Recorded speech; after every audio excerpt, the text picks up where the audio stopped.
Chapter 9 The Snake Trick. The circus lorries trundled onto the land already marked out by the advance group early on Sunday morning. These were the tent wagons with the crews who had labored to tear down the big-top circus tent the previous night and who, now, would labor to erect it on its new site. The smaller tents, animal shelters, prop stores, and the like would grow up around it until a whole village was built on the bare earth. A village which, for a few days, would provide entertainment, music, glamour, and fun for thousands of holiday makers. All through the day, more lorries, massive trailers, vans, caravans, and cars would bring the people and their props, the animals, the performers, the bandsmen, the engineers, the cooks, the storemen, the sideshow barkers, and the stall keepers. Men, women, wild beasts, and tame beasts from all over the world gathering to make a festival of what was called, and still is, the greatest show on earth, the circus. Powerful engines would throb throughout day and night to drive generating machinery to supply the brilliant flare of light, glowing against the night sky like a cauldron of dancing flame. And people from the distant seashore and those crossing the country hills would point and say, "Look, there's the circus!" And young and old would be touched briefly or deeply with just a little of the magic that not even the telly or the film or the ballingest pop singer can ever quite possess. For the circus is a living thing, born out of years and generations of work and skill and craftsmanship, art and glamour. Each laugh marks 1,000 heartbreaks, and 1,000 hours of sweat and toil have gone into producing 150 minutes of performance. Such magic does not easily die. Polo said these things to Joey and Clapper as they followed him around the bustling area, hearing him greet old friends as they arrived. He and Terry had packed up the camp in the wood and drawn the carouette into a far corner of the circus ground. "Look at it, laddies!" Polo cried as they surveyed the chaos of lorries, trailers, partially erected tents. "A village of magic is arriving to be built before your eyes. Here in this corner of England, on the continent of Europe, in India, in Russia, no matter where you go, somewhere a circus is coming to town. And I, who have been a part of so many in such different countries, tell you, I still can thrill to its coming." "When will all the clowns and performers arrive?" Clapper asked. "Soon, laddie, soon." Polo pointed across the field. "Ah, there's the boss's caravan, and I can see Rosa's car following it." Polo chuckled. "Terry's seen her too. Look at him leaping across the field to meet her at the entrance." "Like a flippin' kangaroo." Clapper grinned. "Terry will be happy now, won't he?" asked Joey. "I hope so, Joey. If we can prove that Terry is capable of putting on a successful circus act, then I think they'll both be very happy." Polo rubbed his hands briskly. "Well, this is it. Got heaps to do. So you boys will have to look after yourselves." He pulled 2 small cards and a pen from his pocket, wrote on the back of the cards, then gave them to the boys. "Here's my professional card. You'll see that I've signed a permit on the back. The circus people don't allow strangers on the site until the show opens to the public. So if you're asked what you're doing here, you can explain that you're with Terry and me. Show my card and you'll be allowed to go anywhere you like. But don't get in the way, and if you can help anyone, then do it. In circus life, everyone helps. No one just sits around letting others do all the work. Bye now." Polo waved and hurried away. "What's written on the cards?" Clapper asked. Joey read aloud. "This is to introduce Joey and Clapper. They're members of Sindhu the Hindu Act under care and protection of the great Polonius Sefto." Then he signed it. "That's us," said Clapper proudly. "Members of the Act. Let's take a look around our circus, Joey." The noise and bustle grew louder and busier as the hours passed. There was so much to see, so many strange languages to understand, that every moment was fascinating for the boys. The circus people came from many different countries, and some couldn't speak English. But there seemed to be a common language made up of special circus words, aided by signs, so that everyone understood. The boys met Rosa, and Clapper was so impressed by her that he became tongue-tied. Not until about 5 minutes after Terry and Rosa had departed did Clapper exclaim in an awed whisper, "Wow! Ain't she beautiful, eh, Joey?" Joey nodded. She certainly is. No wonder Terry goes all dreamy. Hey, look, the animals are arriving. So the beautiful Rosa was swiftly forgotten in the fresh excitement of seeing the caged lions, tigers, the elephants, horses, and ponies, a family of chimpanzees, a troop of performing dogs, and lawless snakes. By late afternoon, the great circus tent had been erected, and the animals' quarters set behind it. Next to these were the proud wagons, and beyond them the rows of luxury caravans used by the performers. The fairground, with its side shows and stalls, grew up around the circus area. Engines thrummed, and electricians threaded a maze of cables and wires from tent to tent and stall to stall. Around them a village grew on what, only a few hours before, had been an open space. Slowly, from the chaos of its first arrival, there emerged an ordered settlement in which all things had a purpose. The boys were late to bed, and their sleep was disturbed by many new sounds.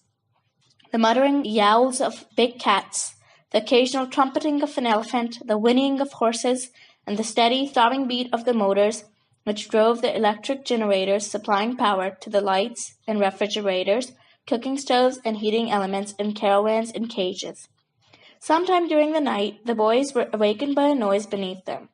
Joey hopped out of his bunk, stuck his head out of the open window, and saw the crouching figure of a man at the side of the caravan. Hey, what are you doing? He demanded. The man looked up. It was Polo. Quiet, Joey, he hissed. It's only me, just putting something in this locker. Go back to sleep. Polo and Terry were sharing one of the big caravans with some of their circus friends, so Joey hadn't expected to see Polo. But what? He began.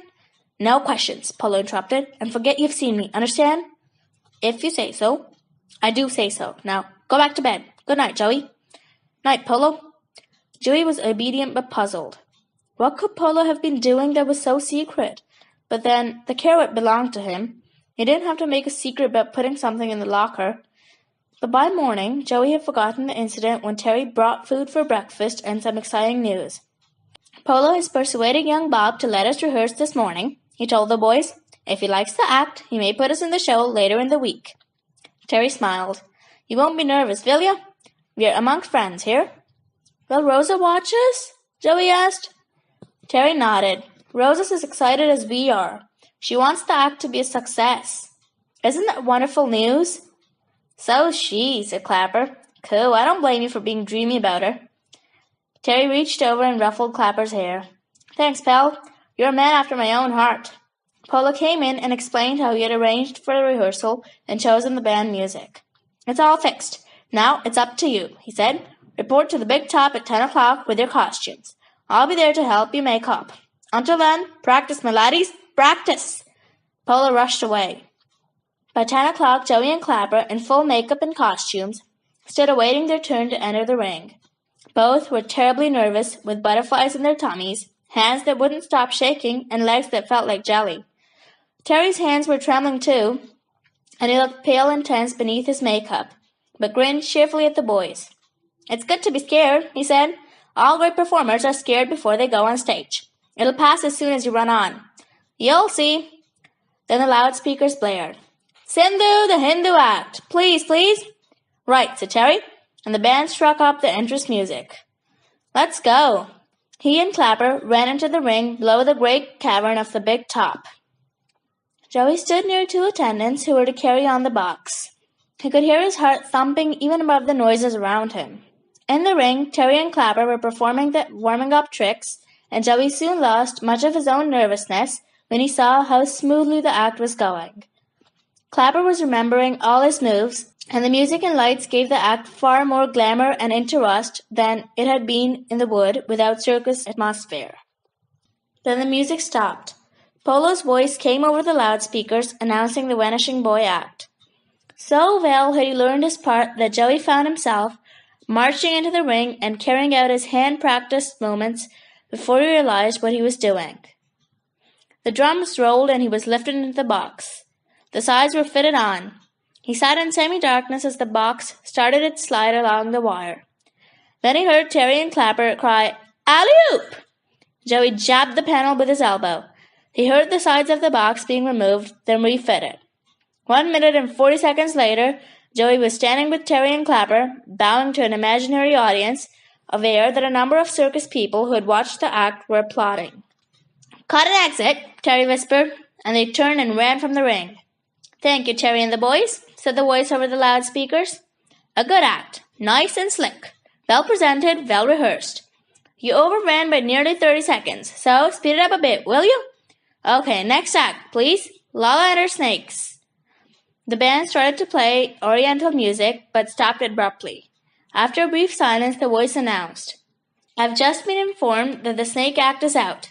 2 of Lala's snakes appear to have overeaten themselves, and 1 is missing. Okay, next act, please. The Flying Toros." Terry and the boys watched Rosa and her cousins go through their sensational Flying Trapeze act.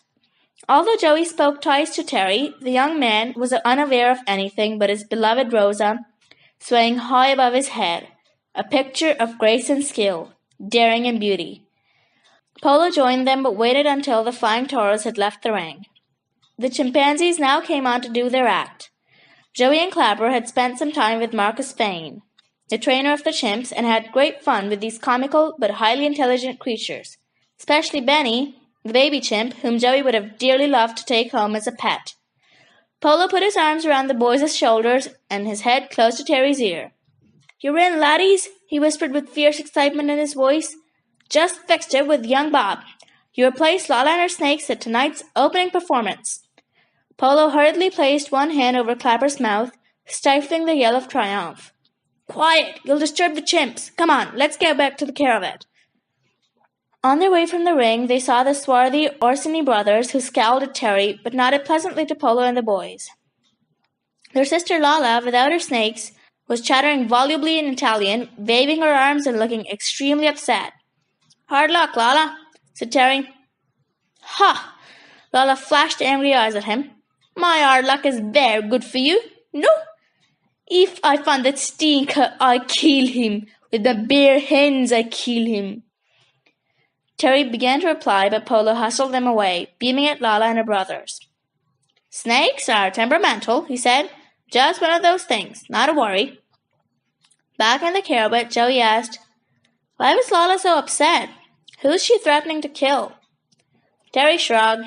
"I don't know. Someone fed her 2 big snakes a huge meal. We'll sleep for about 4 days, and the small ones disappeared, but it's harmless. It won't hurt anybody."